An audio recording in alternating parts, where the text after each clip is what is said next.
এক দুই এই পর্যন্ত ক্লিয়ার।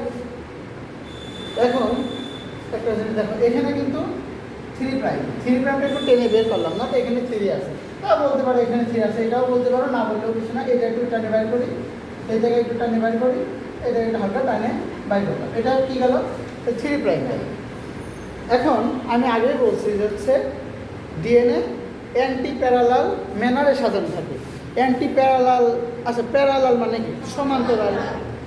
ট্রেনের লাইন যেমন সমান্তরাল, কিন্তু ট্রেন তো খালি একদিকে যায়, কিন্তু মনে করো একটা ট্রেন একদিকে যাচ্ছে আর একটা এদিকে আসতেছে, এটাকে বলা হচ্ছে অ্যান্টি প্যারালাল। ক্লিয়ার? তার মানে ডিএনএর একটা লাইন যাবে ধরো এদিক থেকে এদিক, আর একটা লাইন যাবে এদিক থেকে এইদিক, তাহলে বলে অ্যান্টি প্যারালাল হবে। আর ডিএনএ চলার পথ কোনটা?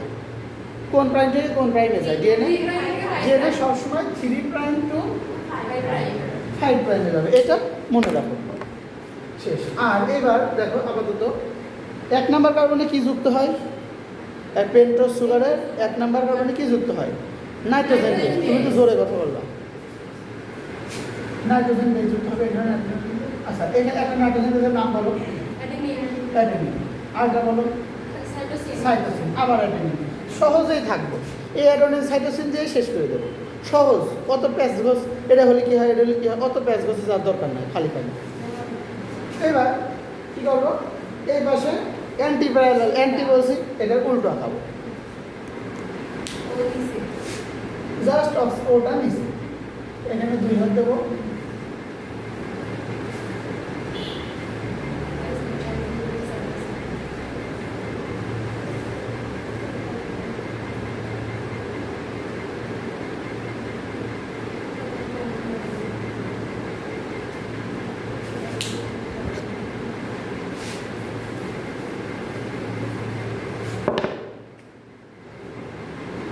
এবার বলো তো এটা কত নাম্বার কার্বন? দাঁড়াও জিহাদ, এটা কত নাম্বার কার্বন বলো তো? 3 কিভাবে? 2 কিভাবে? তা এটাই কার্যকারী কার্বন। এই দেখো অ্যাডেনিন একটা নাইট্রোজেন বেস কিন্তু লাগিয়ে আছে, তাহলে এখান থেকে তো তুমি বলতে পারছো যে এটা 1 নাম্বার কার্বন হবে, এটা 1 নাম্বার কার্বন, এটা 2, এটা 3, এটা 4, তাহলে 5 কি করবো? 5 বাই করবো। এই ধরো 5 নাম্বার কার্বন মানলাম। এটা কত? 1 2 3 4 5 বার করলাম, 1 2 3 4 5 বার করলাম। আচ্ছা শেষ। এখন এইগুলো দিছি তো এর, তাই না? এইগুলো দিছি তো এর, ওইগুলো লাগবে না, মানে ওই পাশের সুগারগুলোর লাগবে না, নাইট্রোজেন বেস লাগবে না। তাহলে এর ভাইকে, অ্যাডেনিনের ভাইকে, মানে অ্যাডেনিনের সাথে কে থাকবে? থায়ামিন। কত বন্ড? 2টা। এটা কি বন্ড? বন্ড। এগুলো হচ্ছে দুর্বল বন্ধন, এগুলো হচ্ছে হাইড্রোজেন বন্ধন। আচ্ছা এখানে কি ছিল? সাইটোসিন ছিল। সাইটোসিনের সাথে কি বাইন্ড করে? তো যে তাহলে বলো তো সাইটোসিনের সাথে কি বাইন্ড করে? এটা মনে রাখবা, A+1T C+1G। সাইটোসিনের সাথে কি করবে? জি মানে গুয়ানিন। 1 2 3, এটা কি দিয়ে যুক্ত হলো? হাইড্রোজেন বন্ড দ্বারা যুক্ত হলো। তাহলে অ্যাডেনিনের সাথে আবার সেমটা, অ্যাডেনিন ডাবল বন্ড থায়ামিন। শেষ। এইবার এখন শেষ, হালকা একটু দেরি আছে, এক কাহিনী শেষ। এবার তোমরা বলো তো যে কোনটা বাদ আছে? সুগার বসাইছি, নাইট্রোজেন বেস বসাইছি, আর একটা জিনিসই বাদ আছে, ফসফরিক অ্যাসিড। আর ফসফরিক অ্যাসিড লাগে কার সাথে? 3 আর 5 নম্বর কার্বনের সাথে। এই যে 3 নম্বর কার্বন, এই যে 5 নম্বর কার্বন, এই যে 2 নম্বর ফসফরিক অ্যাসিড, এই যে 3 5 এর মাঝখানে 2 নম্বর ফসফরিক অ্যাসিড। এটা 3 না, এটা টাইমে বড় বানালাম ফসফরিক অ্যাসিড। এটা 3 না, টাইমে বড় বানালাম 500 ফসফরিক অ্যাসিড। হ্যাঁ এদিকে একটা হাত দাঁড়াও, ঠিক আছে না? এই পর্যন্ত কি বুঝছো? দেখো কোনো সমস্যা আছে না?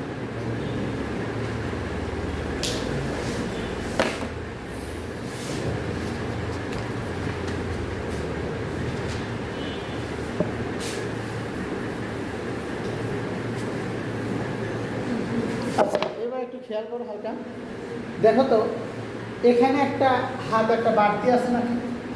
কারোর সাথে বাইন্ড করে নাই, মানে বাইন্ড তো করবে, উপরটার সাথে করবে। এখানে একটা বাড়তি আছে না, 3' to 5', দেখছো এদিক থেকে এদিক গেছে। আবার এই পাশে একটা বাড়তি আছে না, এখানে 5' বাড়তি আছে না, এইটা এদিক থেকে এদিকে আসবে। এবার দেখো তো অ্যান্টি প্যারালাল হয় নাকি। এই ট্রেনটা উপরে যাচ্ছে, ওই ট্রেনটা নিচে আসছে, শেষ। এই আছে দিয়ে।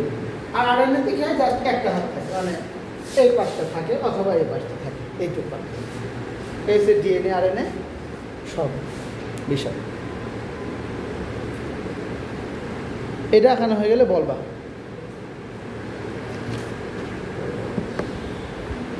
হেলিক্স মানে কি জানো? হেলিক্স প্যাস মানে একটা ঘূর্ণনকে কি বলে?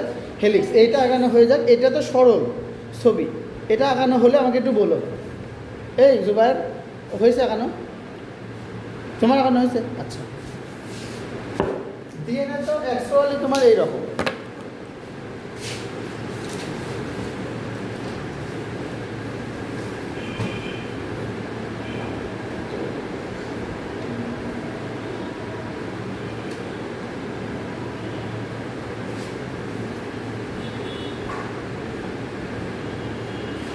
মানে ওই যে শিকলের মতো, বুঝছো?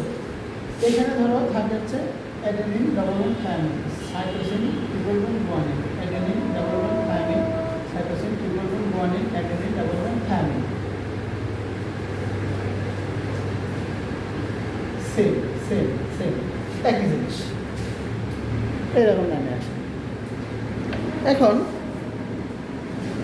একে বলে একটা কি? হেলিক্স। এটা হেলিক্স না, হেলিক্স আছে এখান থেকে এইটুকু হচ্ছে পুরো একটা হেলিক্স, ওটা অর্ধ হেলিক্স। তাহলে প্রতিটা অর্ধ হেলিক্সে এ থাকে কয়টা করে? নিউক্লিওটাইডের বেস থাকে কয়টা করে? 5টা করে। ওকে, এখানে থাকবে কয়টা? 5টা। তাহলে প্রত্যেকটা হেলিক্সে হাইড্রোজেন বন্ড কয়টা থাকবে? এই দেখো, 1 2 5 + 10 আর 2 12, 24।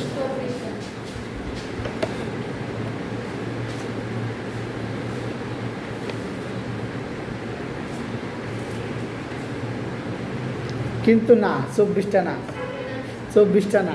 কিসের জন্য? কারণ এই পেঁয়াজ খেতে খেতে যায়। এবার দেখো, এখানে কিন্তু অ্যাডেনিন দিয়ে শুরু করেছিলাম, এখানে কিন্তু অ্যাডেনিন দিয়ে শুরু হবে না, সাইটোসিন দিয়ে শুরু হবে। কী দিয়ে? Cytosine triple bond guanine, adenine double bond thymine, cytosine triple bond guanine, adenine double bond thymine, cytosine triple bond guanine. 1 2 3 4 5টা ঠিক আছে। এখন দেখো 3টে কয়টা আছে? 1 2 3 4 5। তাহলে কত হলো? 15। আর এইটা আছে আর 5টা, 10টা। মানে বলবে যে হচ্ছে প্রত্যেক প্যাসে হাইড্রোজেন বন্ড আছে কত? প্রত্যেক প্যাসে হাইড্রোজেন বন্ড আছে কত? 25। আবার যদি বলে মনোনিউক্লিওটাইডের সংখ্যা কত, তাহলে কত? 25। কেন? কারণ এক একটা ইয়েকে বলে মনোনিউক্লিওটাইড।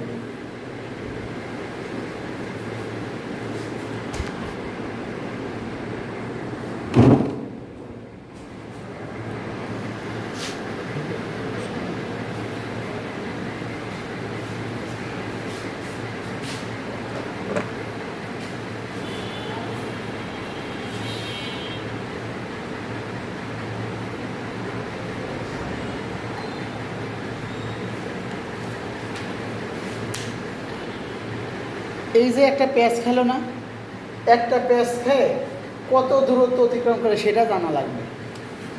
34 অ্যাংস্ট্রম দূরত্ব অতিক্রম করে, বা 3.4 ন্যানোমিটার। 3.4 ন্যানোমিটার। আর বলো তো, এটা হলো প্রত্যেকটার দূরত্ব। এই দেখো, এখান থেকে এখানকার দূরত্ব কত? 34 অ্যাংস্ট্রম, ন্যানোমিটার না, অ্যাংস্ট্রম। এখানে আস্তে আস্তে 10টা, তাহলে প্রত্যেকটা সিঁড়ির ভিতর ফাঁকা আছে কতটুকু? এইটুকু কত হবে? 3.4 অ্যাংস্ট্রম। এটা কিন্তু ন্যানোমিটার, এটা কিন্তু অ্যাংস্ট্রম, খেয়াল রাখবে ন্যানোমিটার অ্যাংস্ট্রম খেয়াল রাখবে। তাহলে এইটা কত হবে? এটা হবে 0.34 ন্যানোমিটার।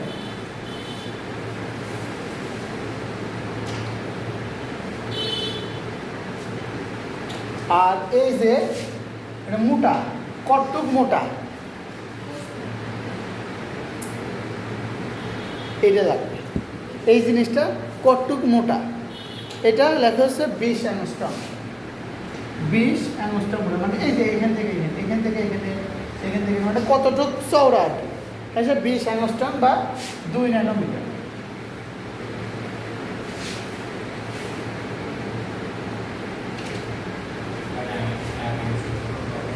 হ্যাঁ,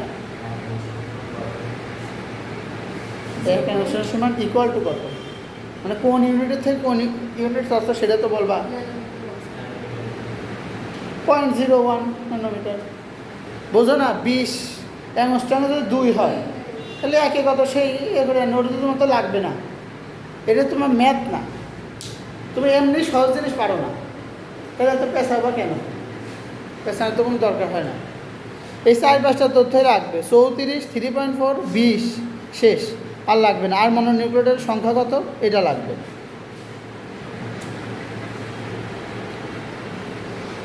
ডিএনএ আণবিক ওজন 10⁶ থেকে 10⁹ ডাল্টন। ডাল্টন কি জিনিস কত? মানে 6-7 ছিল না যে হচ্ছে আণবিককে 6-7 না পড়ে এসে চলে আসো, ইন্টারে ভর্তি হয়ে গেছে।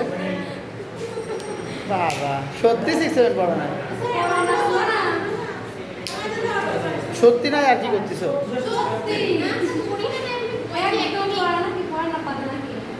ডাল্টন কি জিনিস জানো? আচ্ছা, ওজন আমরা মাপি না, যাচ্ছে ধরো চাল ডাল কিনতে গেলে বাটখারা, আগে ছিল বাটখারা, এখন আছে ডিজিটাল স্কেল। আর এই অনুপরমাণুটা দেখা যায় না, ডিএনএ ওজনকে দেখা যায় নাকি? মানুষের কাটে না, কোষ কাটে ডিএনএ বের করতে হবে, এটা চোখেই দেখা যায় না, তাহলে ওর ওজন কি আর বাটখারাতে মাপা যায়? ওইটা হচ্ছে একটা বিজ্ঞানী, ও একটা মান আছে, একটা নির্দিষ্ট মান আছে, খুব ছোট ওই মান, ওই এককটাকে বলে ডাল্টন। মানে সহজ বাংলা ভাষায় অনুপরমাণু পরিমাপের একক হচ্ছে ডাল্টন। কি ডাল্টন কি জিনিস? অনুপরমাণু ওজন পরিমাপের একক হচ্ছে ডাল্টন, এক কথা সহজ বাংলা ভাষায়। ডিএনএর কাজটা বলে নিয়ে আণবিক গঠন হিসাবে কাজ করে এই